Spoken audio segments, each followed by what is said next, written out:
माथा तार एकदम केटे जाता है তোর মাথার তার কেটে যাতা है কিন্তু এটাই সত্যি है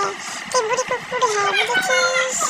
কি বললি আমি বুড়ি কুকুর है এই তোকে আমি আজকে ছাড়বো না है তোকে আজকে আমি ভাগা के मारूंगी তোকে আমি ছাড়বো না है কোথায় যাবি কোথায় পালিয়ে যাবি তুই আজকে দেখ তোর মজা দেখাতা है আমার মাথার তার কেটে যাতা है আমি পাগল হয়ে যাতা है আমি এইভাবে পাগলামি করে দৌড়াদৌড়ি করতে হয় তোকে না মেরে আমার শান্তি नहीं होता है दाঁড়া প্রথমে একটু চুলকে নিতে হয় কিধার গিয়া তো কালা বিলাই আয় তোকে আজকে আমি মাটিতে পুঁতিয়ে দিতে হয় মাটি খুঁড়ে রেডি করতে হয় তোকে মাটিতে পটক के मारता है তারপরে তোকে আমি এইভাবে গড়িয়ে পিটাতে হয় এইভাবে যেভাবে আমি তোকে করে দিতে হয় তোকে আমি এইভাবে পিটাতে হয় এইভাবে বুঝতে হয় কালা বিলাই তুই আয় আমাকে বুড়ি কুকুর বলতে হয় এত বড় সাহস है তোর